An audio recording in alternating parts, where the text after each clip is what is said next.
Je me suis couché dans la nuit, tout d'un coup j'ai entendu du bruit. J'ai cru que c'était des gens un peu éméchés au départ et j'ai entendu que ça criait, ça criait. Arlit, au Niger, le 16 septembre 2010. Les employés d'Areva se sont couchés un peu tard, après une fête entre collègues. À 2h30 du matin, un commando d'AQMI, Al-Qaïda au Maghreb islamique, lance un raid contre le site minier de la multinationale française. Il y a quelqu'un qui a donné des coups de pied dans la porte, qui a fait un trou dans la porte. La porte s'est cassée, là j'ai vu des gens armés arriver. Ils m'ont sorti du lit de manière assez violente. J'ai pris un moment un coup sur la tête ou derrière la nuque, je ne sais pas, qui a fait que j'ai perdu connaissance. Vous êtes pris tel que vous étiez dans le lit, donc vous n'avez pas le temps de vous habiller, j'avais pas de chaussures. Et puis on me fait sortir dans la cour, et là il y a un véhicule qui nous attend. Les islamistes d'AQMI prennent la direction du Mali. En tout, 7 employés d'Areva sont pris en otage. 4 d'entre eux, Daniel Larib, Marc Ferret, Thierry Doll et Pierre Legrand, resteront captifs pendant 3 années. Une pensée plus que jamais, comme chaque semaine, pour les Français retenus en otage dans le monde depuis maintenant presque 2 ans, jour pour jour. Officiellement, l'histoire se termine bien. La France récupère ses otages vivants le 29 octobre 2013. Voilà, c'est une immense joie de retrouver leur famille, leur pays. S'il y a aussi une conclusion à tirer de cette terrible épreuve, c'est que l'unité de la nation a été derrière nos 4 ressortissants. Merci à tous. Unité de la nation, la République a donc tenu son rang. Sauf que ce film raconte une toute autre histoire qui pose aujourd'hui de graves questions. D'abord, pourquoi l'Élysée a-t-il annulé une libération possible 18 mois plus tôt? Je dépose une plainte parce que je veux connaître la vérité. Si les personnes ont pris à un moment donné la décision de dire Marc Ferret, on met sa libération en suspens parce que pour une raison X que je ne connais pas. Pourquoi l'État français a-t-il envoyé auprès d'AQMI plusieurs équipes de négociateurs, rivales, au risque de tout faire échouer? Je suis mandaté pour aller négocier la libération des otages. Le directeur de cabinet du ministre de la Défense, il me dit, tu as le feu vert, il ne peut pas y avoir 2 équipes. La France a déboursé plusieurs dizaines de millions d'euros de rançon pour libérer ses otages. 3 ans après, pourquoi plusieurs témoins clés évoquent-ils des détournements d'argent? L'intégralité de la somme n'est pas allée à AQMI. Quand il parle de rétrocommission, on comprend bien qu'il vise la classe politique. J'ai l'impression que notre souffrance, elle est utilisée pour peut-être un enjeu politique. Et je trouve ça crapuleux. Il y a eu aussi une chose qu'on n'a jamais compris, c'est l'histoire des 2 journalistes qui ont été tués à Kidal. Si AQMI n'a pas reçu la totalité des rançons, AQMI se serait-il vengé en assassinant Ghislaine Dupont et Claude Verlon, 2 journalistes de RFI? Dans ce dossier sensible, nous avons découvert que l'État français cache des informations à la justice. Pourquoi l'armée semble cacher quelque chose? C'est la question qu'on se pose depuis le début et qu'on continue à se poser. Nous avons enquêté pendant plus d'1 an en Afrique, Niamey au Niger, Bamako et Kidal au Mali. L'urgence, c'est d'avoir la réponse de la défense. Certains témoins majeurs ont reçu des menaces. Certains se sont rétractés, d'autres ont parlé. Vous faites, il y a quelqu'un qui vous observe. Vous avez un gyrophare sur la tête, là, il y a marqué France 2 dessus, et ils vont vous suivre à la trace. En France, ce sujet ferme automatiquement les portes des lieux de pouvoir.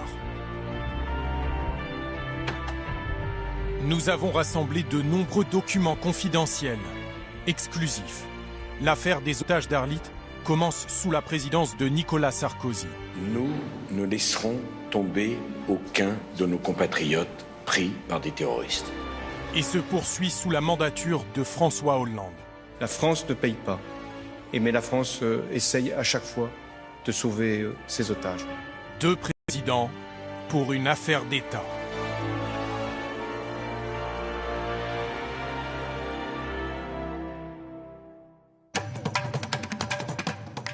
On a roulé plusieurs jours avant de s'arrêter vraiment à un endroit où on restait 2 nuits, 3 nuits, après on bougeait. Ce 16 septembre 2010, juste après l'attaque du site d'Areva à Arlit, le commando d'AQMI prend la fuite avec ses 7 otages. Il longe la frontière algérienne pour rejoindre la région désertique des Touaregs, le massif des Iforas au Mali, dans une zone contrôlée par les islamistes. Quelqu'un nous a dit que c'était vraiment Al-Qaïda. Il nous a dit qu'il y avait Abdelhamid Abou Zeid qui était présent. Abdelhamid Abou Zeid, un nom qui fait frémir les États du Sahel et les Occidentaux. Ce djihadiste algérien est le cofondateur d'AQMI. En 2003, il organise l'enlèvement de 32 touristes européens dans le sud de l'Algérie. Il devient un professionnel du rapt d'Occidentaux. Pour lui, les otages, c'est un business. À partir de 2008, AQMI enlève à tour de bras des expatriés qui travaillent dans cette région d'Afrique. Une enquête du New York Times affirme que les prises d'otages permettront à AQMI d'engranger plus de 120 millions d'euros de rançon entre 2008 et 2013. Selon le journal, la France deviendra le premier payeur avec 55 millions d'euros. La liberté a un goût et un parfum qui est absolument extraordinaire. La liberté t'a donné bonne mine. C'est le soleil. Du coup, chaque mot prononcé en public par un président compte. En février 2010, après la libération du Français Pierre Kamat, écoutez bien ce que déclare Nicolas Sarkozy. Nous ne laisserons tomber aucun de nos compatriotes pris par des terroristes. Il est clair que Nicolas Sarkozy avait donné le mode d'emploi aux terroristes lorsqu'il va chercher Pierre Kamat à Bamako début de l'année 2010, une fois que ce dernier est libéré, puisqu'il le dit très clairement, la France ne laissera jamais tomber aucun otage. Sous-entendu, il y aura toujours des négociations possibles. Donc à partir de là, on sait que la politique française n'est pas celle des Américains et des Britanniques et qu'il y a une possibilité de négocier, donc de récupérer de fortes sommes d'argent. Au moment de l'enlèvement des 7 otages d'Arlit, Laurent Bigot est mobilisé. Il dirige le bureau Afrique de l'Ouest au ministère des Affaires étrangères. Le Quai d'Orsay organise immédiatement une réunion de crise. Ces Français, employés d'Areva, sont une marchandise de grande valeur pour AQMI. C'est le choc à Areva, c'est le choc auprès des autorités françaises. Personne n'a vu venir. La cellule de crise est saisie, bien évidemment. Les services de renseignement sont sur le pied de guerre pour essayer de rassembler plus d'informations. Donc il y a à la fois l'objectif symbolique d'AQMI de montrer sa force pour s'attaquer à un symbole de la France. Et deuxièmement, il y a l'objectif financier. En ramassant 7 otages, ça constitue une somme d'argent très importante. Au siège d'Areva, la direction se réunit en urgence autour d'Anne Lauvergeon, la présidente du groupe. Même si l'État français se mobilise, c'est Areva qui devra payer une éventuelle rançon pour libérer ses employés. Anne Lauvergeon souhaite ouvrir une filière de négociation. Mais comment faire? Ce qui me frappe, les gens sont perdus. Il n'y a pas d'hypothèse, qui sont les ravisseurs, est-ce qu'ils vont être tués, Jean-Cyril Spinetta est le président du conseil de surveillance d'Areva. Il propose alors les services d'un de ses proches, Guy Delbrel. Fin connaisseur de l'Afrique et de ses dirigeants, dont le président du Mali de l'époque, Amadou Toumani Touré, surnommé ATT. Proposition retenue, Delbrel organise un rendez-vous avec ATT. Et la conclusion de cet entretien, au fond, toute simple, c'est je vais vous aider, je vais faire le maximum pour vous aider, c'est pas simple, je vais faire le maximum pour vous aider, je le fais parce que la France me le demande, et je le fais en dépit du fait que ces rançons qui seront payées, parce que si on cherche un compromis, ça veut dire qu'il y a des rançons, ces rançons qui sont payées me sont très défavorables puisqu'elles servent à armer les gens qui sont mes ennemis. Selon ATT, il est possible de négocier rapidement et pour des sommes relativement faibles, 2 millions d'euros par otage. ATT met Delbrel en rapport avec Amada Agbibi, un puissant chef touareg, qui propose de rencontrer tout de suite le chef d'AQMI en personne, Abou Zeid. Un réseau de négociations vient de s'établir 3 semaines seulement après l'enlèvement. Avec Bibi, très vite, le 7 octobre, propose à Guy Delbrel d'aller rencontrer Abou Zeid là où il est. Delbrel m'en rencontre. Je crois qu'Anne Lauvergeon est présente. En tout cas, Anne Lauvergeon, on a des réunions, débriefs de l'ensemble de ces éléments de manière régulière.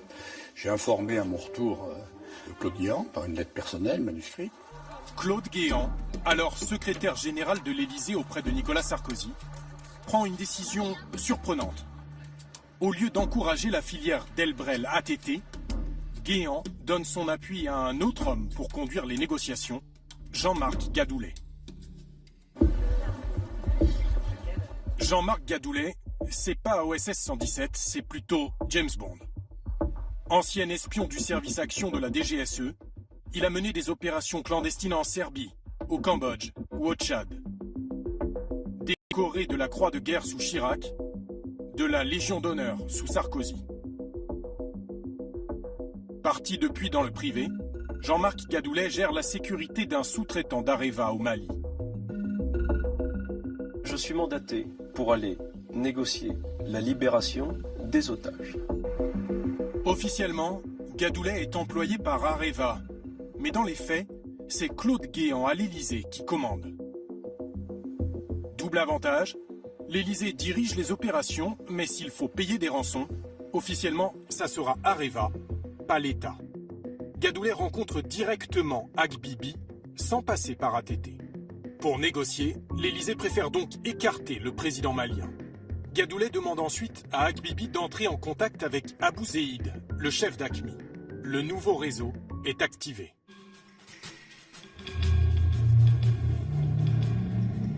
Avec ses hommes, l'ex-espion prend la direction du massif des Iforas, où sont retenus les otages.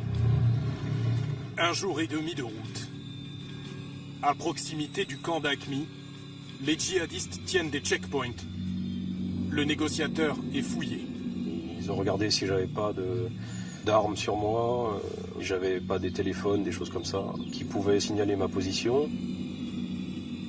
Il y avait une sorte de chaos rocheux, et plus on s'approchait de ce chaos, mieux on pouvait distinguer les combattants qui s'y étaient installés. Il y avait plusieurs centaines de combattants qui étaient là, qui accompagnaient Abou Zeid.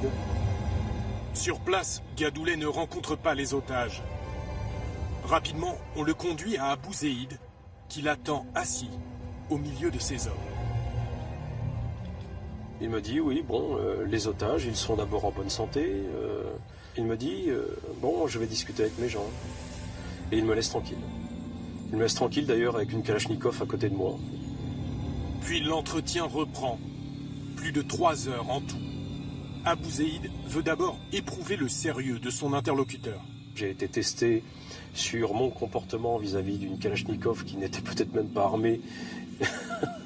J'ai été testé dans le respect des conditions de contact. J'ai été testé dans mon comportement. Et au bout du compte, Abou Zeid a continué de me tester en testant ma capacité à parler avec les autorités, que ce soit françaises ou maliennes. Gadoulet passe la première épreuve avec succès. Il quitte le camp, mais sait qu'il va pouvoir revenir plus tard, négocier. On a eu la visite de Abou Zeid avec son interprète.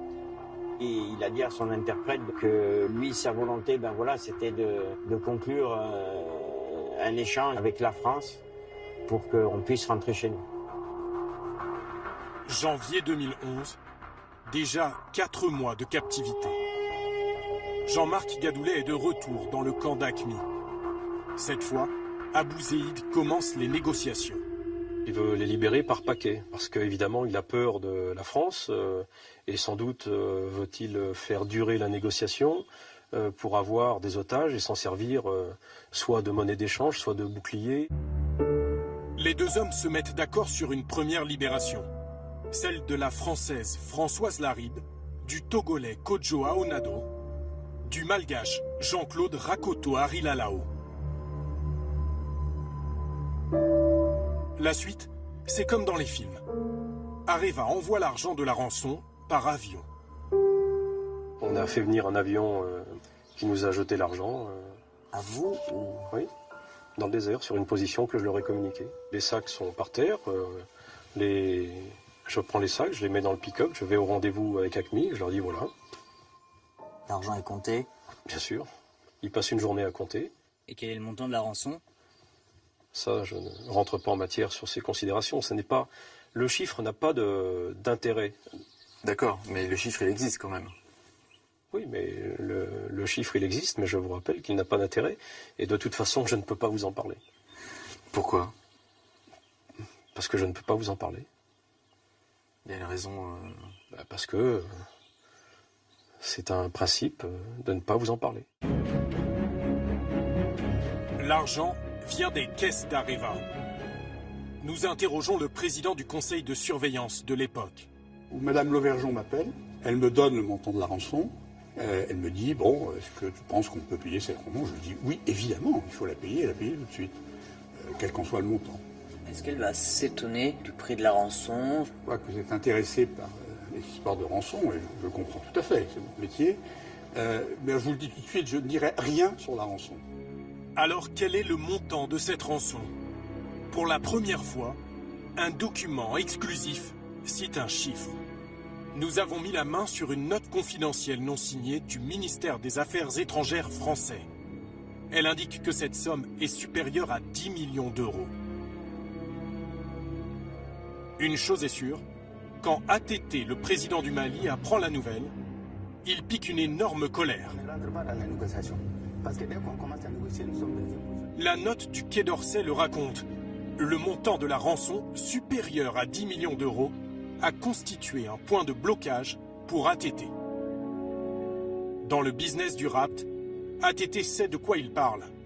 Président du Mali entre 2002 et 2012, il a négocié des libérations d'otages étrangers à plusieurs reprises avec Acme. Au ministère des Affaires étrangères français, Laurent Bigot était le monsieur Afrique de l'Ouest au moment de la crise des otages.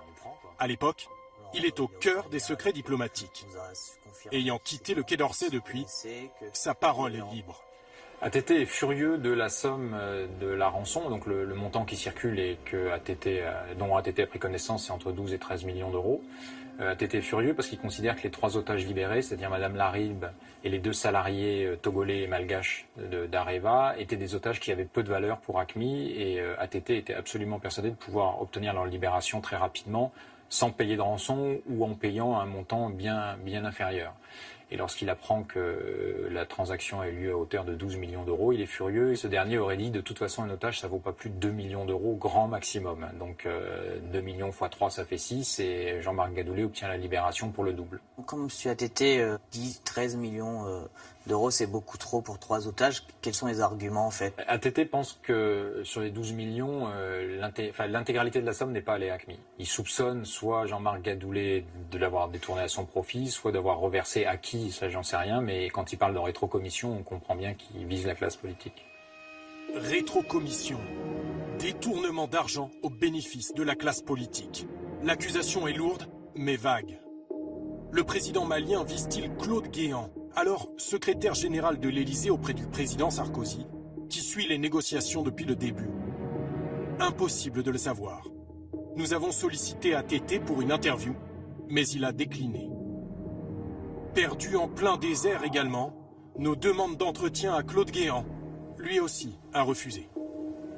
Bonjour Monsieur Guéant, je suis journaliste pour Envoyé spécial. J'enquête sur la négociation des otages d'Arlit. Est-il possible d'en discuter avec vous, cordialement? Franchement, je ne connais pas suffisamment le dossier pour en parler de façon autorisée. Désolé. Claude Guéant. Seul Jean-Marc Gadoulet répond aux accusations de l'ex-chef d'État malien. ATT était furieux d'apprendre que vous aviez payé pour ces 3 otages 13 millions et que cet argent était destiné peut-être à du financement politique. Les reproches qui sont faits par ATT, d'abord je ne les comprends pas parce que ATT est au courant de la mission depuis le premier jour. Et sans doute que ATT est très en colère lorsqu'il comprend qu'il n'en bénéficiera pas. Puisque la libération a lieu non pas à Bamako mais à Niamey. quand vous dites ne bénéficiera pas, vous voulez dire financièrement? Non, il n'a pas les retombées politiques. Une libération d'otages pour un président africain, c'est une victoire. Au Quai d'Orsay, on nous a dit que selon des sources qui viennent des services secrets maliens et des intermédiaires maliens, seule la moitié des 13 millions serait arrivée. Encore une fois, vous annoncez des chiffres dont je ne parle pas. Ça augmente le soupçon de vous entendre dire que vous ne direz aucun montant. Non, non. Qu'est-ce que vous répondez à ça? Pas du tout. Lorsque les éléments de négociation sont transmis comme convenu à Abou Zeïd, Abou Zeïd rend compte directement à son chef que l'intégralité de ce qu'il a demandé lui a été transmis. Selon le négociateur, Abou Zeïd a donc touché la totalité de la somme. Mais combien réclamait-il? 13 millions d'euros ou moins? Sans connaître le montant empoché par Abou Zeïd, impossible de savoir si une partie de la rançon versée par Areva a été détournée par d'autres personnes.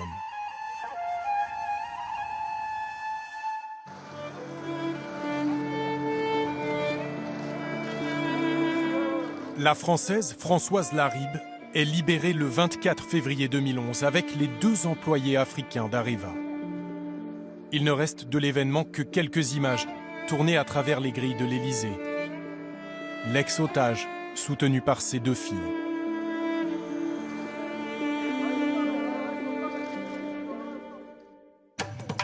Toujours retenu par AQMI dans le massif des Iforas, le mari de Françoise, Daniel Laribe, Pierre Legrand, Thierry Doll et Marc Ferret entament leur 6e mois de captivité.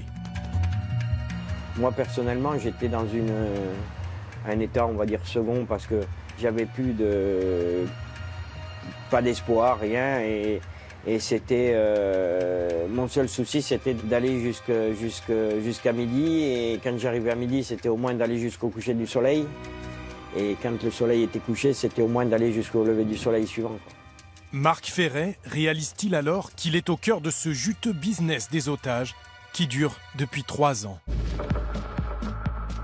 Dans ce marché du rat, un secteur est très intéressant, celui des négociateurs. Jean-Marc Gadoulet est toujours l'homme de la France, payé par Areva. Mais bientôt, un concurrent surgit. Pierre-Antoine Lorenzi. Quoi? Lui aussi, un ancien de la DGSE, président de la société Amarante. Amarante est l'un des leaders français de la sécurité des entreprises en zone sensible. Sa vidéo de présentation ressemble à celle d'une sympathique ONG, avec le nom de ses collaborateurs dans le monde. Mais la carte des risques publiée sur le site donne le ton. Le marché principal est en Afrique, au Mali notamment. L'une des spécialités maison, négociation des chantages, extorsion et libération d'otages. Lorenzi a un accès privilégié au président du Niger, Mahamadou Issoufou. Le chef d'État nigérien va le mettre en contact avec un intermédiaire touareg. Une nuit, on part avec des pick-up sur une piste, on roule, et je ne sais plus, vers 23h, minuit, 1h du matin,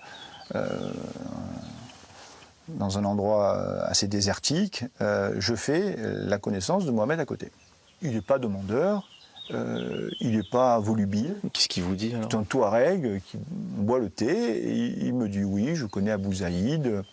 Si votre gouvernement, à un moment ou à un autre, veut faire appel à moi, on verra avec le président Issoufou. Et...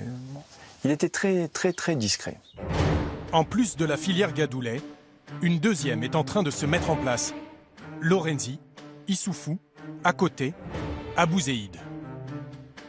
Mohamed à côté est connu des services français, directeur d'une filiale d'Areva au Niger.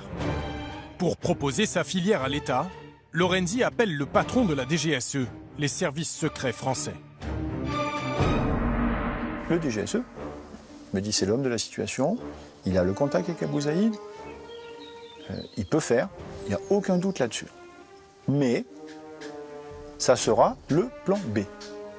Et très clairement à ce moment-là, ils me disent vous restez au contact avec lui, Mais le binôme à côté, Lorenzi, ça sera le plan B si le plan A ne fonctionne pas. Parce qu'il y a un plan A. Là, on est en avril 2011. C'est ça. Et le plan A, c'est Gadoulet. C'est Gadoulet.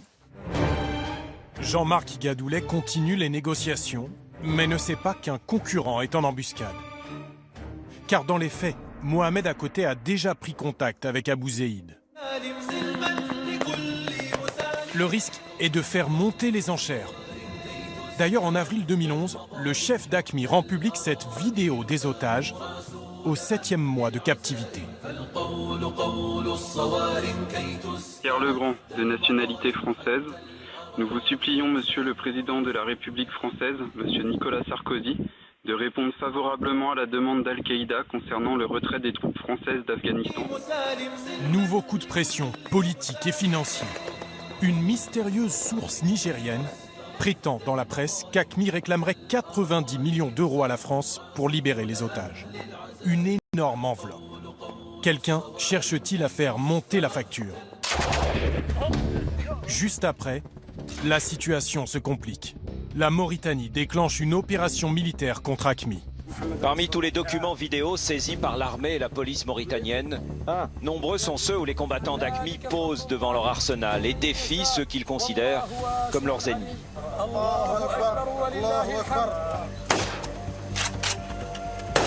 Les combats bloquent les négociations pendant 7 mois.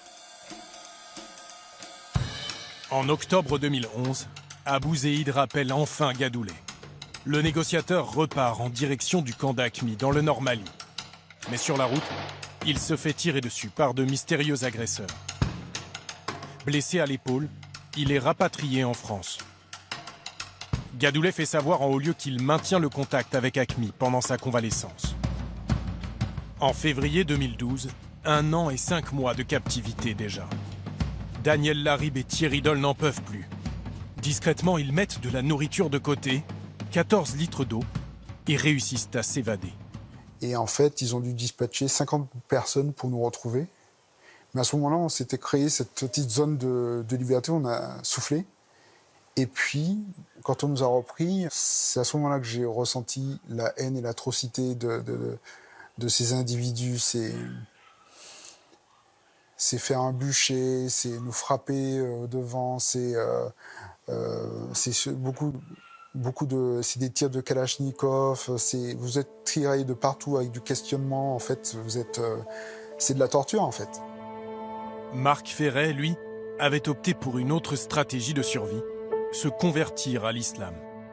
Des sous-entendus qui font que ta vie peut s'améliorer si effectivement tu deviens un frère musulman.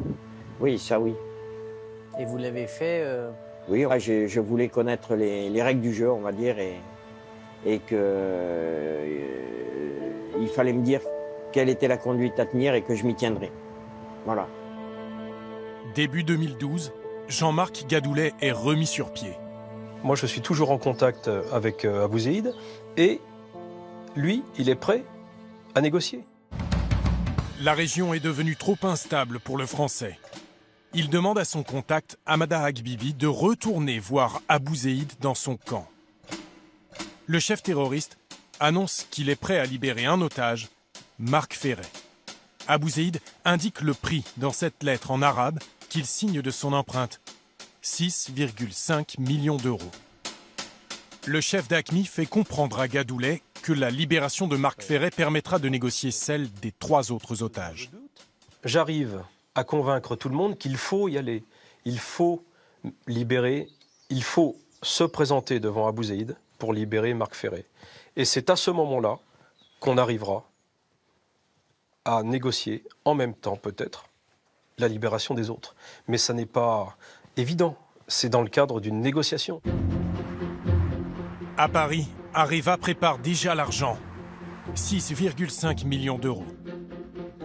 Gadoulet veut rassembler une escorte à Niamey, au Niger, et fixer un point de rendez-vous avec Abou Zeid. Mais il faut le feu vert de l'État français. À l'Élysée, c'est maintenant Benoît Puga, le chef d'état-major particulier du président Sarkozy, qui suit le dossier des otages. Le 28 avril, Areva annonce par lettre à Gadoulet que Puga accepte son prépositionnement sur Niamey. Immédiatement, Jean-Marc Gadoulet s'installe à l'hôtel Terminus de Niamey, au Niger.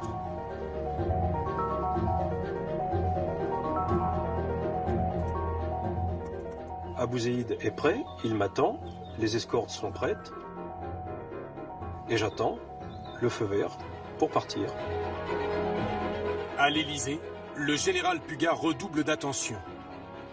Car le calendrier est très particulier. Nous sommes pile entre les deux tours de l'élection présidentielle. Vous êtes 200 000! Nicolas Sarkozy affronte François Hollande. La répétition d'un mensonge n'a jamais fait une vérité. Donné perdant dans les sondages, le président jette ses dernières forces dans la bataille. Une libération d'otages est sur le point d'aboutir en pleine campagne. En est-il régulièrement informé? Y prête-t-il toute l'attention nécessaire? À l'Élysée, le chef d'état-major, Benoît Puga, reçoit les dirigeants d'Areva. La discussion se passe mal.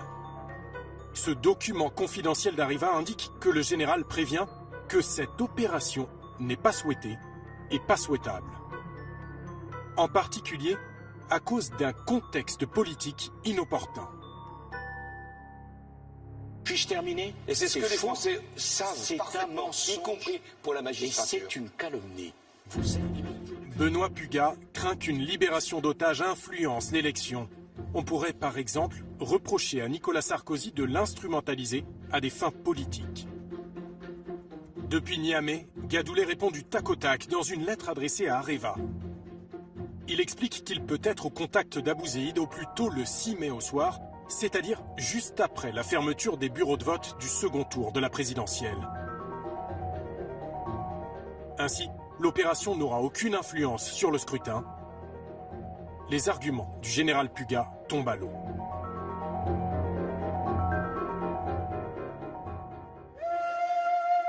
Pendant ce temps-là, AQMI réunit les 4 otages pour la première fois depuis leur enlèvement. Un des geôliers prend à part Marc Ferré. Il m'a dit, bon, écoute, prépare tes affaires. Normalement, tu vas partir très très vite. Et ce jour-là, donc, il y avait un autre ravisseur qui était là et qui est venu avec une boîte d'ananas, une boîte de conserve d'ananas en tranches, et qui m'a dit, tiens, ça c'est ton cadeau de départ, mange-le parce que tu vas bientôt partir. Cette fois, Marc Ferré y croit. Jean-Marc Gadoulet attend toujours le feu vert du général Puga à son hôtel. Le 3 mai, son téléphone sonne. En ligne, Jean-Michel Chéreau, directeur de la sécurité d'Areva. En quelques mots, tout s'écroule. Je reçois l'ordre d'Areva de mettre fin à la mission et de rentrer. Puga a dit non. Un ordre confirmé aux négociateurs dans ce document officiel d'Areva. En l'absence de soutien de l'État, l'opération pour laquelle vous aviez été prépositionné à Niamey le 28 avril dernier est annulée. En laissant une telle trace, Areva acte noir sur blanc une décision prise par l'Élysée.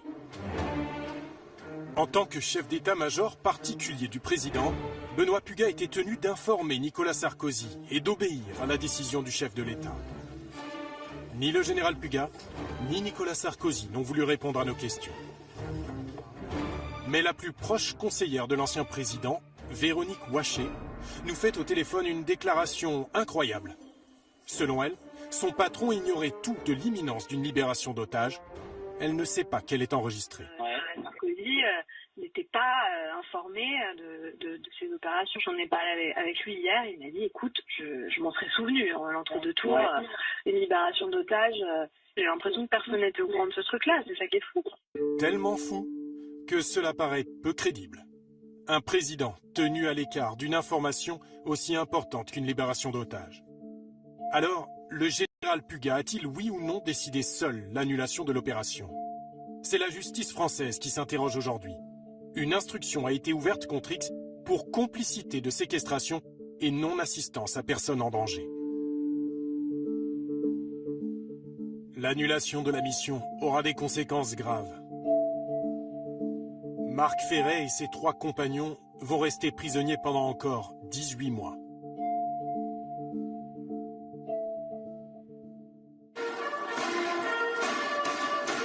Lorsque François Hollande entre à l'Élysée, le général Puga conserve son poste. Ce n'était encore jamais arrivé sous la Ve République qu'un chef d'état-major particulier passe d'un président à un autre. Hollande impose très vite une nouvelle doctrine sur les otages. La nouvelle doctrine de François Hollande, elle est très claire, on ne négocie pas et on ne paye pas de rançon pour obtenir la libération des otages. Il le fait savoir très vite, il reçoit les familles et il leur dit très vite qu'il n'y aura pas de négociation possible. Ce dont je me souviens, c'est que François Hollande nous dit comme ça, d'un coup, nous ne paierons pas de rançon. Et alors pas de rançon pour vous, ça voulait dire quoi? Ça voulait dire la qu'il y avait mort un des risque. nôtres. Comment? Oui, la mort des nôtres. Oui, la mort des nôtres. On est sortis de là abasourdis. Fâché? Non, mais complètement assommés parce qu'on avait l'impression de ne plus avoir d'espoir. 2 mois plus tard, AQMI fait parvenir une nouvelle vidéo des otages. Il semble épuisé. Ça fait maintenant 2 ans, est-ce que c'est pas normal? Est-ce que vous nous avez oubliés?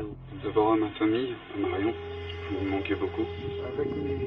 AQMI veut à nouveau négocier. Les terroristes forcent les otages à parler argent. Il y a peut-être un prix fort à payer, mais ce prix fort est à la hauteur du manque de précautions préventives. Aussi, je demande au groupe Areva d'intervenir activement pour obtenir notre libération. Si officiellement, François Hollande ne négocie plus avec les terroristes, un homme relance secrètement les tractations au ministère de la Défense. Cédric Lewandowski.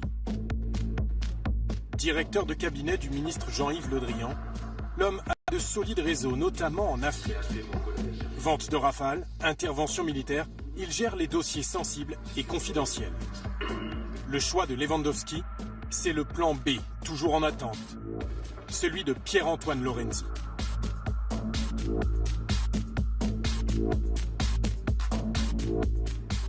J'ai un entretien avec le directeur de cabinet du ministre de la Défense, Cédric Lewandowski. Quel contact vous avez avec lui? C'est un ami? C'est un ami depuis très longtemps. Donc il me dit, est-ce que tu es prêt à faire pour nous ce que tu as fait pour l'équipe précédente? Je lui dis oui. Il me dit à quelles conditions?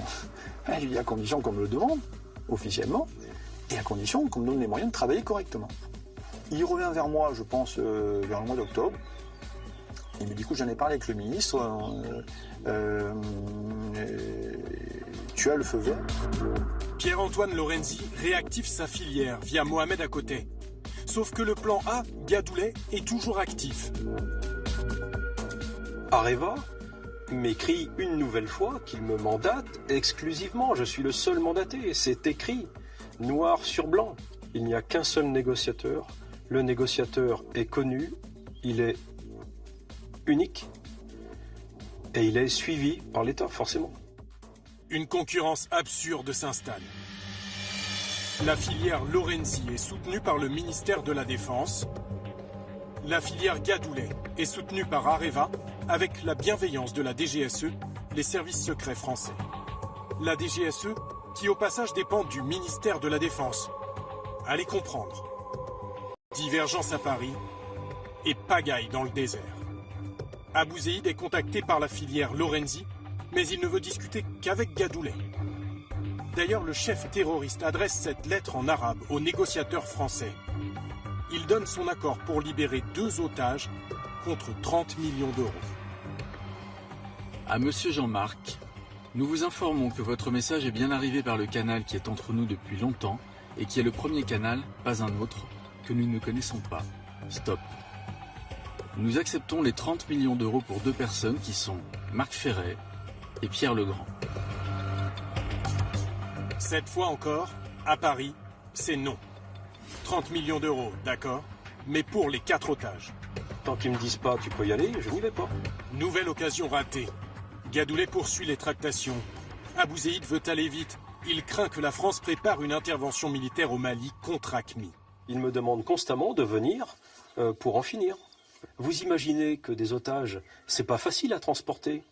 Ça mobilise des troupes. Ces troupes-là, ils vont en avoir besoin pour faire la guerre. Il veut s'en débarrasser. Et il veut s'en débarrasser au meilleur prix. En décembre 2012, Abouzeïd perd patience. Il prend lui-même la parole dans une vidéo et menace clairement la vie des otages si l'armée française intervient.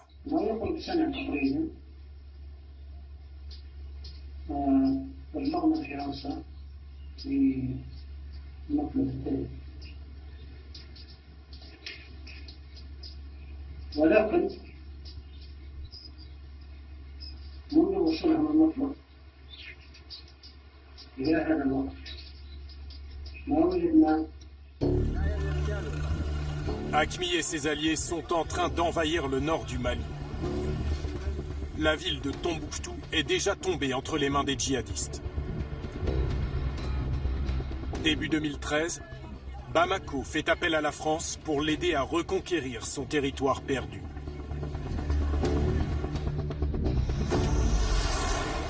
Le 11 janvier, François Hollande déclenche l'opération Serval. 4000 soldats français se déploient en quelques jours au Mali.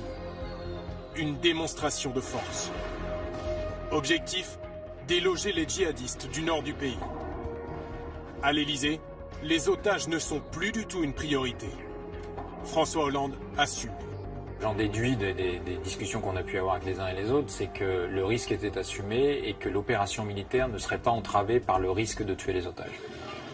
C'est une nouvelle épreuve pour les 4 Français retenus par Achmi dans le massif des Iforas. Ils s'interrogent sur les motivations de leur pays. Moi, j'avais le sentiment qu'ils faisaient du repérage. Donc des relevés de points, des choses comme ça. Et en général, une demi-heure après, un rafale passé, bim bam, ça nous tombait dessus, quoi. Ça nous tombait sur la tête.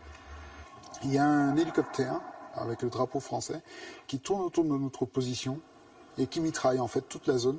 Pour moi, ce jour, ça me marque parce que ça me hante toujours. Les djihadistes se sont planqués, nous ont conservés dans la grotte et cet hélico est passé à côté de nous. J'étais caché dans un endroit, j'ai couru, enfin on est parti et 10 minutes après, un quart d'heure après, j'ai vu l'endroit exploser. J'ai même eu cette discussion avec Pierre en disant là je pense qu'ils sont en train d'essayer de clôturer le dossier. Ouais. C'était ma conviction, il y a quelqu'un qui essaye de clôturer le dossier. Pour les protéger des tirs, les Moudjahidines déplacent les otages. Il s'agit de les garder vivants. Fin février 2013, les 4 Français sont détenus depuis 2 ans et 6 mois. Abouzeïd adresse cette lettre à la France. François Hollande, de par son imprudence et son mépris, a décidé de condamner à mort ses citoyens détenus chez nous. Puis il ajoute: nous réaffirmons aux familles le fait que notre organisation veille à leur sécurité et tient à ce qu'ils retrouvent leurs proches sains et saufs en contrepartie de la satisfaction de nos revendications. Toujours la même demande. La vie des otages contre le retrait de l'armée française et contre de l'argent. Mais le chef d'Achmi ne sera plus là pour négocier. Fin février 2013, Abouzeïd est tué dans un bombardement. Achmi désigne un nouveau chef, Yahya Abou El Hammam. Vaincus par la France, les djihadistes se replient dans le nord du massif des Iforas au Mali. François Hollande savoure sa victoire à Tombouctou. Pendant 2 mois, rien ne se passe pour les otages. En avril, les militaires français entrent à Kidal, aux portes des Iforas. Jean-Marc Gadoulet affirme que sa filière est toujours active. Ses équipiers entrent en contact avec le successeur d'Abouzeïd, Yahya Abou El Hammam. Yahya me connaît, il sait qui je suis, il connaît Armada Bibi, donc en fait l'affaire de la négociation des otages continue. Donc, malgré la mort d'Abouzeïd, bien sûr, vous gardez le lien oui, de confiance avec les ravisseurs. Bien sûr. Et toujours pas de feu vert? Non, toujours pas de feu vert. En réalité, Gadoulet est mis sur la touche par l'État. Le ministre de la Défense, Jean-Yves Le Drian, veut le sortir du dossier. Il suit les conseils de son directeur de cabinet, Cédric Lewandowski, qui préfère le plan B, la filière de son ami Pierre-Antoine Lorenzi. Celle qui dépend du Niger du président Issoufou. Jean-Yves Le Drian se rend à Niamey, voit le président Issoufou. Il confirme au président Issoufou que je suis bien mandaté par la France pour travailler avec Mohamed à côté. Et le président Issoufou confirme au ministre de la Défense que Mohamed à côté est bien mandaté par le Niger pour travailler avec Pierre-Antoine Lorenzi. Mohamed à côté contacte à son tour le nouveau chef d'AQMI, Yahya Abou El Hammam, pour négocier. La filière Lorenzi s'est imposée, sauf que rien n'est simple. Au sein du ministère de la Défense, Bernard Bajolet, le patron de la DGSE, s'oppose au plan de son ministre. Bajolet vient d'être nommé à la tête des services secrets. Il considère que le dossier des otages ne doit pas être confié à des négociateurs privés.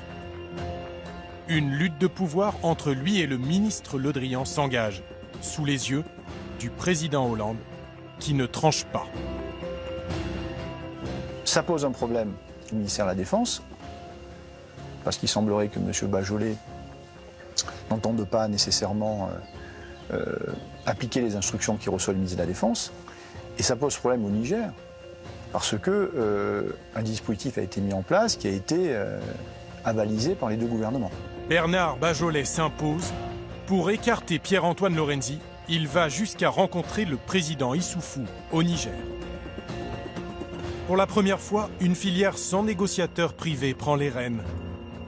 Les otages peuvent-ils enfin espérer une libération prochaine? Pas du tout. En juillet 2013, François Hollande tranche enfin le conflit entre Bernard Bajolet et le ministre de la Défense. Il donne raison à Jean-Yves Le Drian. Pierre-Antoine Lorenzi, le protégé du ministre, reprend sa place. Ces désaccords au sommet de l'État auront fait perdre 3 mois supplémentaires aux otages. Le ministre de la Défense a refusé de répondre à nos questions, tout comme le patron de la DGSE, Bernard Bajolet. En tout cas, en plein été 2013, la filière Lorenzi occupe le terrain. Mohamed à côté se rend dans les Iforas, auprès d'AQMI. À côté ne voit pas les otages. Il lui faut des preuves de vie. Il transmet aux djihadistes un questionnaire à faire remplir aux Français. On me demandait le nom de mon médecin traitant, le nombre de frères et sœurs que j'avais. Et là-dessus, d'ailleurs, les moudjahidines m'ont dit que même si j'avais des enfants cachés, il fallait que je le dise parce que c'était une preuve de vie et que c'était très important pour ma libération. Et je le regarde, j'ai dit Inch'Allah, il me fait non, Hollande, il va payer la facture. J'ai pas entendu. Hollande, il va payer la facture. La facture, 30 millions d'euros contre la libération des 4 otages. La version officielle de l'État, Pierre-Antoine Lorenzi et Mohamed à côté ont obtenu l'accord avec AQMI. Mais Jean-Marc Gadoulet affirme que c'est lui, en réalité, qui avait signé cet accord 6 mois plus tôt. 4 otages contre 30 millions d'euros.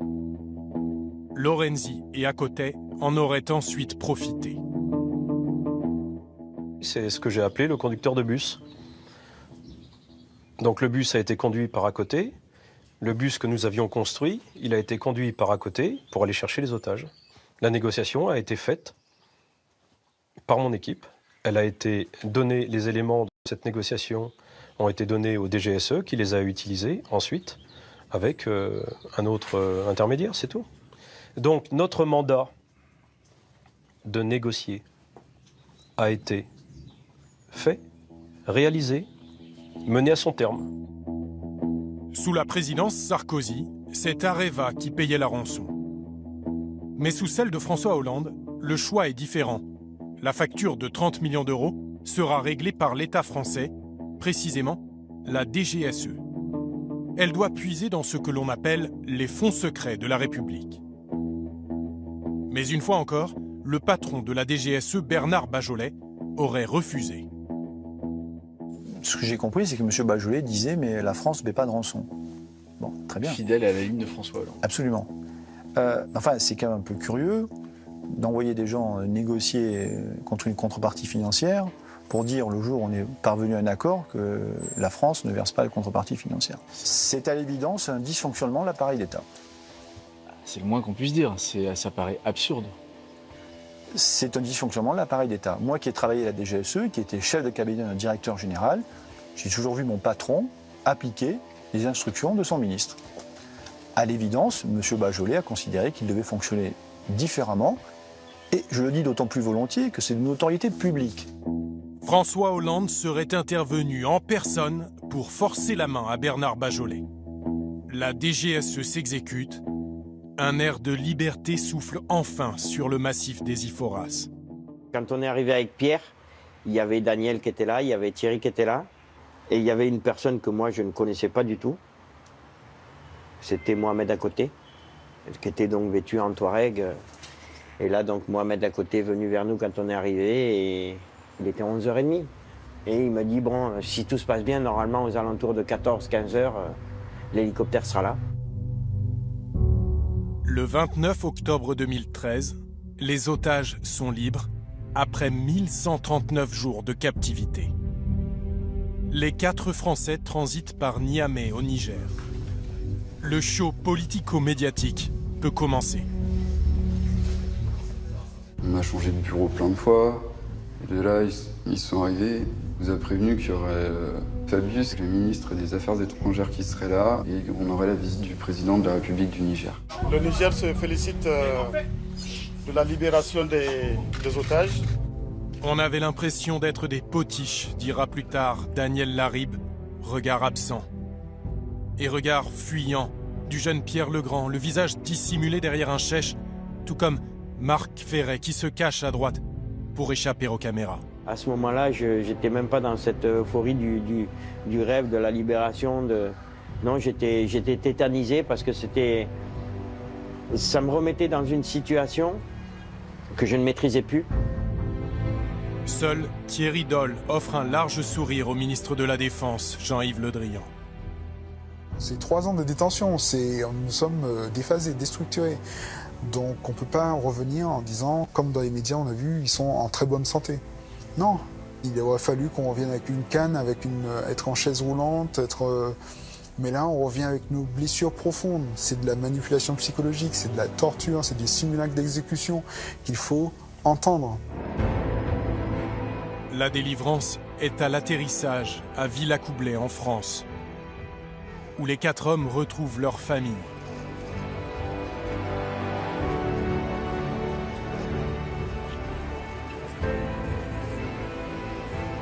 Voilà, c'est une immense joie de retrouver leur famille, leur pays. Immédiatement après la libération, le pouvoir politique livre sa version officielle. Aucun argent n'a été versé aux ravisseurs. Pour ce qui dépend de l'État français, il n'y a pas d'argent versé. Donc pas d'argent public versé. Absolument. Pas d'argent, pas de rançon. Cette fable ne fait guère illusion en France. Dans le Sahel, elle fait franchement sourire. Mais un drame est sur le point de se produire. À Kidal, aux portes des Iphoras, en lien avec l'affaire des otages d'Arlit, Ghislaine Dupont et Claude Verlon sont reporters. La journée s'est déroulée sans incident. En tout cas, pour l'instant, tout est calme à Kidal. Des enquêteurs, des amoureux de l'Afrique. Ghislaine Dupont, Claude Verlon, Kidal, RFI. Presque toute une vie professionnelle à RFI, Radio France Internationale. En octobre 2013, ils sont à Kidal pour réaliser une émission sur la crise et la réconciliation dans le nord du Mali suite à l'intervention militaire française contre AQMI. Le 2 novembre, 4 jours seulement après la libération des otages, Ghislaine Dupont et Claude Verlon sont enlevés, puis assassinés. Par qui et pourquoi? Très vite, les proches des 2 journalistes de RFI soupçonnent un lien avec l'affaire des otages d'Arlit. Lorsque nous avons eu des contacts en tant qu'association avec les hautes autorités de l'État, les plus hautes, il nous a été répondu à chaque fois que nous avons posé la question, de manière un peu naïve, est-ce qu'il peut y avoir une relation, un lien avec les affaires d'otages? Il nous a toujours été répondu non. À titre personnel, je n'ai jamais été convaincu par ce type de réponse. Jamais. Nous partons questionner des témoins sur place à Kidal. Aujourd'hui, la ville est accessible par les vols de la mission de l'ONU, la MINUSMA. Quelques images furtives avec un téléphone portable au décollage. Puis à l'approche de Kidal. Sur place, quelques prises de vue de l'entrée du camp de la MINUSMA et de l'armée française, puis terminé. Interdiction de filmer ce lieu, souvent attaqué par les djihadistes. Au début, la MINUSMA nous promettait une escorte armée pour travailler dans Kidal. Mais tout a été annulé. La France a fait pression pour nous interdire de circuler dans la ville. Désolé pour les circonstances. Nous voilà donc contraints de mener nos interviews à l'intérieur du camp de la MINUSMA, dans cet Algeco. Ambéry Agrissa, un rebelle touareg, est le dernier à avoir vu les journalistes vivants, venus l'interviewer sur la situation politique locale. Agrissa habite au centre de Kidal. Ghislaine Dupont et Claude Verlon sont enlevés à la sortie de son domicile à 13h. J'ai entendu des coups. C'était pas des coups de feu, ça ressemblait à des coups de poing. Je suis ressorti pour aller voir qu'est-ce que c'est. Quand j'ai sorti ma tête, j'ai vu leur véhicule. Il y avait un autre véhicule, une pick-up, qui était garé côte à côte. Il y avait un monsieur, il a braqué son arme sur moi. Il m'a dit en donnant chèque, rentre. Pour connaître la suite, nous avons déniché des documents précieux, exclusifs. Les notes confidentielles de la direction du renseignement militaire français, la DRM. Selon ces notes, le pick-up beige des ravisseurs emmène les journalistes à pleine vitesse, en dehors de Kidal, vers l'est. À 12 km, le pick-up tombe en panne selon la DRM. C'est là que les ravisseurs auraient décidé d'exécuter les reporters de RFI de plusieurs balles dans le corps. Environ 1 heure plus tard, à 14h25, une patrouille de l'armée française découvre les corps de Ghislaine Dupont et Claude Verlon à l'extérieur du pick-up. Le lendemain, un chef d'AQMI revendique l'assassinat. Abdelkrim le Touareg, un Malien, l'un des 3 grands dirigeants de l'organisation terroriste. Le texte de sa revendication est troublant. L'assassinat des journalistes est le minimum de la facture que le président François Hollande et son peuple doivent payer. Facture. Un curieux terme pour une revendication terroriste. Car justement, la France vient de payer une énorme facture à AQMI, au minimum 30 millions d'euros, pour libérer les 4 otages d'Areva. Cette transaction aurait-elle fait des mécontents? Juste après l'assassinat des journalistes, les militaires français de la DRM émettent plusieurs hypothèses, dont celle-ci. L'assassinat serait le fait d'individus agissant par vengeance. Poursuivons la lecture des documents confidentiels. Rapidement sont identifiés les 4 membres présumés du commando. Bayak Bakabo est le propriétaire du pick-up qui a servi à l'enlèvement. Nous préservons l'anonymat des 3 autres. Suspect A, suspect B, suspect C. Ces 4 hommes sont membres ou proches d'une Katiba, c'est-à-dire un bataillon de djihadistes d'AQMI dirigé par Sidan Aguita. Le chef de Sidan Aguita est justement Abdelkrim le Touareg, qui a revendiqué l'assassinat des journalistes. Au sein d'AQMI, Abdelkrim le Touareg et ses hommes ne sont pas n'importe qui.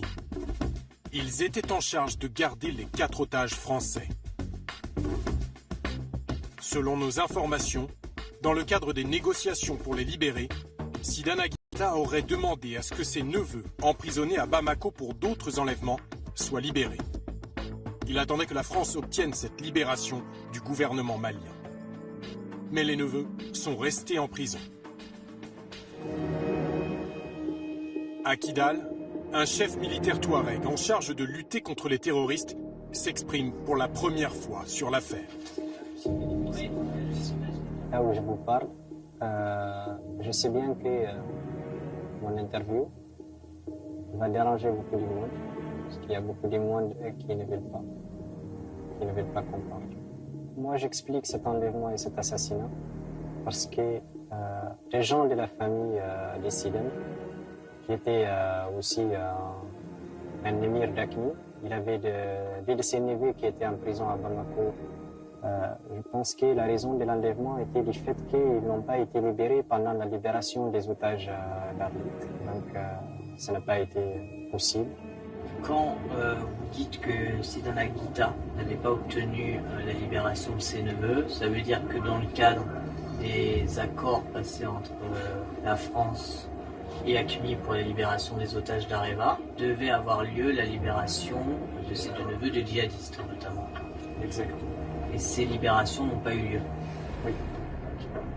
Ils ont enlevé les otages pour les échanger contre, bien sûr, une rançon et ensuite la libération de leurs proches, qui a mal marché. Et après, ils ont exécuté les otages. Ça, c'est leur méthode. C'est leur méthode qu'ils font chaque fois. Même nous, quand ils nous enlèvent une outil. Voilà. Selon lui, Sidane Agita aurait donc été l'un des commanditaires du rapt et de l'assassinat des reporters de RFI pour se venger d'un accord non respecté par la France.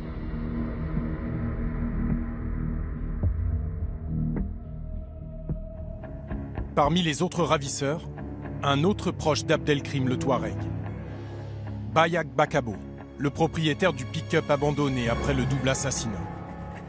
La DRM le qualifie de chef du commando.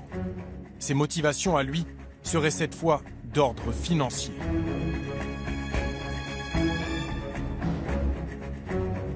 Ag Bakabo est bien le chef du commando ayant assassiné les deux journalistes.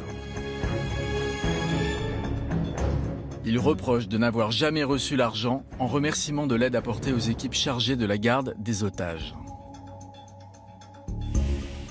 Argent non reçu. Bayak Bakabo s'estime-t-il lésé? A-t-il été victime, avec les autres djihadistes du commando, d'un mauvais partage des 30 millions d'euros obtenus par Aqmi pour la libération des 4 otages d'Arlit? Ou la France n'aurait-elle versé qu'une partie de la somme?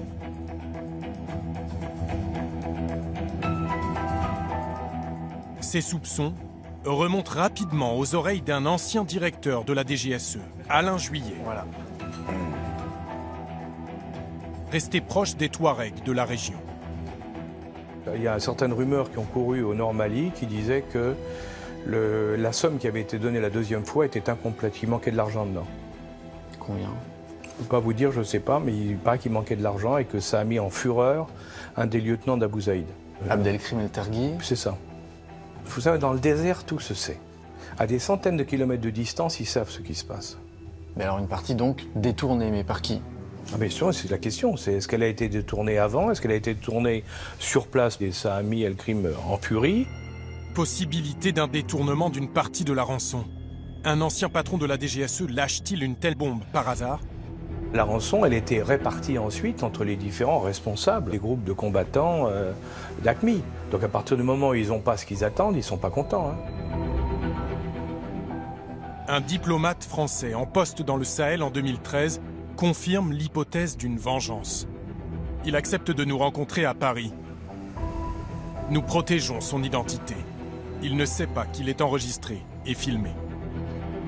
Si quelqu'un est dupé dans une négociation, il nous fera toujours payer avant de...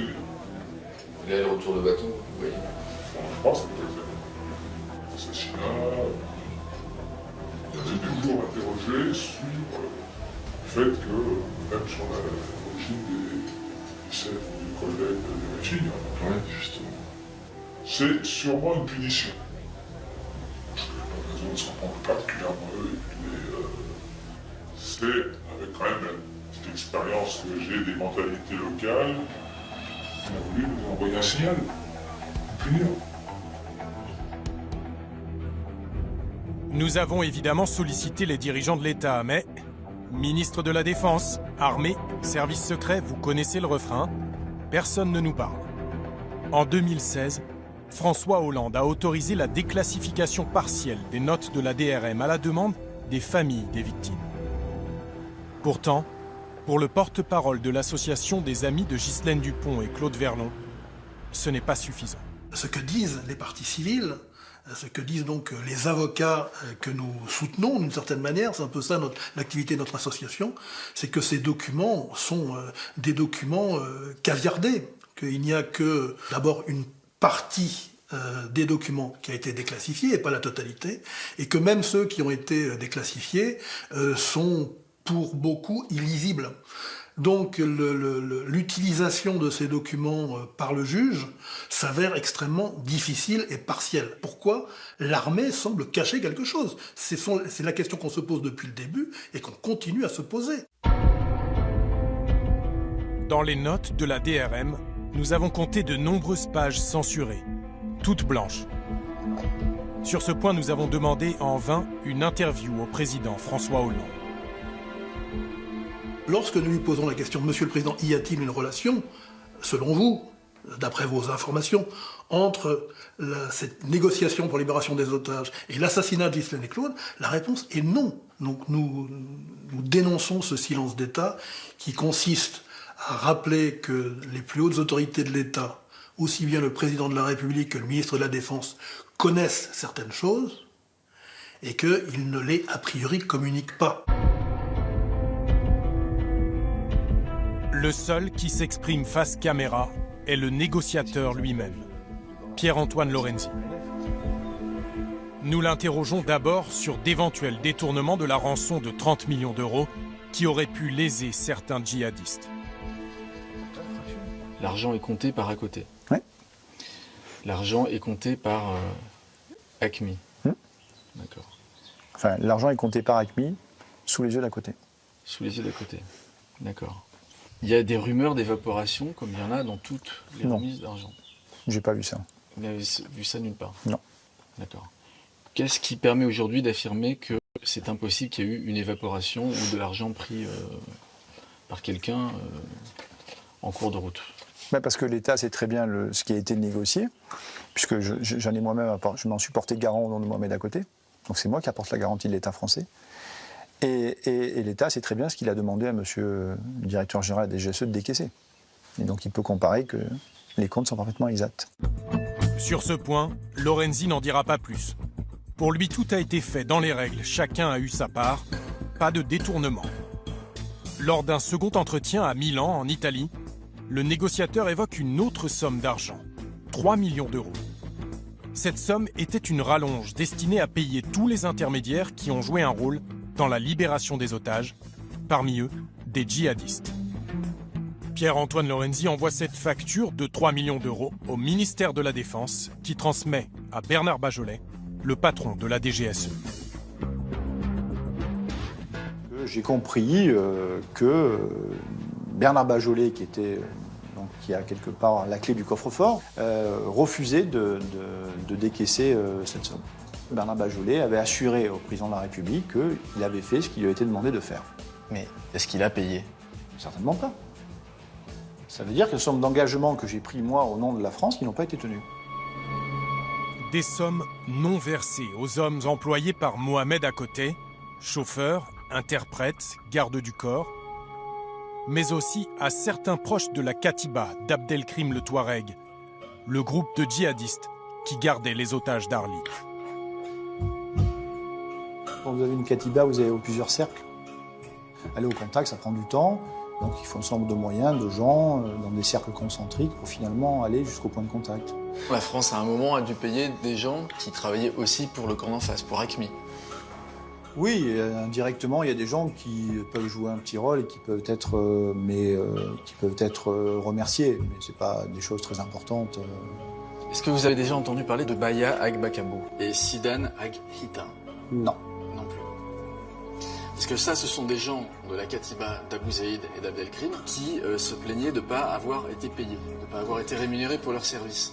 Est-ce que ça fait pas partie des gens qui pourraient être en colère de ne pas avoir reçu les 3 millions qu'ils attendaient? Il n'y a personne parmi notre équipe qui pourrait aller demain faire des actes délictueux ou criminels sous prétexte qu'ils n'auraient pas été rémunérés. Mais comment vous pouvez en être sûr puisque vous ne les connaissez pas? J'en suis absolument certain parce que l'équipe qu'on a constituée, on la contrôle. C'est une équipe de confiance. Est-ce que vous avez fait un lien entre ces sommes qui n'ont pas été honorées par la France et l'enlèvement de ces journalistes quelques jours après? Aucun. Je sais qu'il y a un certain nombre de gens qui se posent cette question aujourd'hui, mais certainement pas. Selon l'ancien négociateur, Les 3 millions d'euros non versés aux intermédiaires n'ont pas de rapport avec l'assassinat de Claude Verlon et Ghislaine Dupont. Les accusations de Pierre-Antoine Lorenzi contre Bernard Bajolet demeurent graves. Nous avons une fois de plus sollicité le patron de la DGSE. Il n'a pas souhaité nous répondre. En juin 2015, la justice française reçoit un rapport anonyme détaillant la myriade de sociétés luxembourgeoises appartenant à Pierre-Antoine Lorenzi, patron d'Amarante. En décembre 2015, le parquet national financier ouvre une enquête préliminaire et perquisitionne le siège d'Amarante en France. À ce jour, nous ne savons pas si l'enquête du parquet est liée à l'affaire des otages d'Arlit. Il y a 3 ans, Ghislaine Dupont et Claude Verlon étaient au Mali pour couvrir la crise que traversait le pays. Mais en parallèle, ils travaillaient aussi sur un autre sujet, ça ne s'invente pas, sur l'affaire des otages d'Arlit. Ils avaient commencé à enquêter discrètement à Kidal. L'une des seules personnes mises dans la confidence par Ghislaine à l'époque était le journaliste malien Cheikh Amadou Diouara. Bien avant qu'elle ne vienne, depuis la mi-octobre, nous avons échangé plusieurs fois. Elle voulait venir au Mali, aller à Kidal, enquêter à Bamako et à Kidal sur les otages français d'Areva qui avaient été enlevés à Arlit. Elle voulait comprendre comment la chaîne de négociation était structurée, qui était réellement impliqué, qui ont été vraiment les vrais facilitateurs, qu'est-ce qui a été véritablement payé. Des informations confirmées par les notes confidentielles de la DRM. Selon elle, les journalistes de RFI cherchaient à en savoir plus sur 2 autres otages français, Serge Lazarevitch et Philippe Verdon. À l'époque, le premier est toujours détenu par ACMI, le second est décédé quelques mois plus tôt, en détention. Depuis le 1er novembre, la population de Kidal trouvait que ces 2 journalistes posaient beaucoup de questions sur les 2 otages français. Ils cherchaient à rencontrer des personnes proches des ravisseurs. Avant de refermer cette enquête, nous avons découvert un dernier fait très troublant. En novembre 2016, 3 ans après le double assassinat de Kidal, un proche de la famille de Ghislaine Dupont nous confie l'ordinateur personnel de la journaliste. Nous demanderons à un hacker en qui nous avons confiance d'examiner la machine. Pendant 3 jours, il analyse son contenu et découvre d'étranges manipulations. Dès l'ouverture de l'ordinateur, un virus espion se déclenche. On a la caméra qui est enclenchée. Il y a une migration de données en cours, c'est-à-dire un transfert de données en cours. C'est-à-dire la caméra est en mode podcast. On va avoir l'heure exacte quand ça a commencé. Ça a commencé le 22/01/2017, aujourd'hui, dès qu'on s'est connecté sur Internet, à 17h28 et 46 secondes. Une menace a été détectée. Cette surveillance à distance remonte à septembre 2013, un mois avant le départ de Ghislaine pour Kidal. C'est des chevals de Troie. Ok, qui permettent de faire quoi? De récupérer, supprimer et rajouter des fichiers, en commençant par celui-là, qui a commencé le 25 septembre 2013. Ok. Le hacker fait une autre découverte. Alors que l'ordinateur de Ghislaine est resté chez elle, à Paris, le 2 novembre 2013, un inconnu se connecte sur la machine. Il est donc forcément entré dans l'appartement de la journaliste. Le 2 novembre 2013, à 13h30 exactement, il y avait quelqu'un qui était sur l'ordinateur en train de chercher et de modifier les mots de passe et peut-être de prendre des dossiers. 13h30, heure française, soit une demi-heure avant l'enlèvement des journalistes au Mali. La conclusion ressemble à un mauvais polar, mais elle est bien réelle. Le mot de passe de Ghislaine Dupont est modifié et devient « pirate ». La boîte mail de la journaliste est vidée. Qui est l'auteur de ce piratage? Que cherchait-il dans l'ordinateur de la journaliste? Y a-t-il un rapport avec son enquête sur les otages ou avec son assassinat? À ce jour, nous n'avons pas de réponse à ces questions. Les proches de Ghislaine Dupont et Claude Verlon estiment aujourd'hui que l'enquête pour assassinat commis en bande organisée, menée par le pôle antiterroriste de Paris, avance trop lentement. Plus de 3 ans après les faits, le juge d'instruction Jean-Marc Herbault ne s'est toujours pas rendu au Mali. Le ministère de la Défense a bien déclassifié une centaine de documents confidentiels, mais beaucoup ont été caviardés et 75 pièces supplémentaires demeurent encore secrètes. Abdelkrim le Touareg, le djihadiste qui a revendiqué l'assassinat de nos confrères de RFI, a été tué en mai 2015 par l'armée française dans le nord du Mali. Pour avoir obtenu la libération des 3 premiers otages, dont Françoise Larib, Jean-Marc Gadoulet a touché 2 millions d'euros d'Areva. Mais le négociateur n'a pas été payé pour les négociations qu'il a menées en vue de libérer Pierre Legrand, Thierry Doll, Marc Ferret et Daniel Larib. Il poursuit aujourd'hui Areva devant les tribunaux en lui réclamant 2 millions d'euros supplémentaires, plus un autre million pour ses équipiers. Quant à Pierre-Antoine Lorenzi, il affirme qu'il a agi bénévolement. Nous n'avons pas eu les moyens de le vérifier. 24 heures avant la diffusion de ce documentaire, la DGSE nous a contactés. Elle a souhaité apporter des réponses aux questions suivantes. Quel rôle Pierre-Antoine Lorenzi a-t-il joué dans la négociation de la libération des 4 otages d'Arlit selon la DGSE? Monsieur Pierre-Antoine Lorenzi n'a joué strictement aucun rôle dans les négociations ayant conduit à la libération des 4 otages d'Arlit. La DGSE a-t-elle géré seule cette libération? La DGSE a géré cette libération selon les directives des autorités politiques compétentes, en utilisant des canaux et des modes opératoires qu'elle ne dévoilera pas, mais qui n'ont jamais inclus, de près ou de loin, Monsieur Pierre-Antoine Lorenzi. Que répondez-vous aux affirmations de Pierre-Antoine Lorenzi, selon lesquelles le directeur de la DGSE, Bernard Bajolet, a refusé de verser 3 millions d'euros aux équipes de Mohamed Akoté, chargées de la négociation de la libération des 4 otages d'Arlit? Toutes ces affirmations sur un tel versement ou non-versement relèvent de la pure invention. La DGSE précise qu'elle ne dispose d'aucun élément permettant d'établir un lien quelconque entre l'affaire d'Arlit et l'assassinat des 2 journalistes de RFI. Compte tenu des délais très courts, nous n'avons pas pu vérifier ces affirmations de la DGSE. Des acteurs et des témoins clés n'ont pas voulu participer à cette enquête. Nous savons que certains détiennent des informations capitales. L'affaire des otages d'Arlit cache encore de nombreux secrets.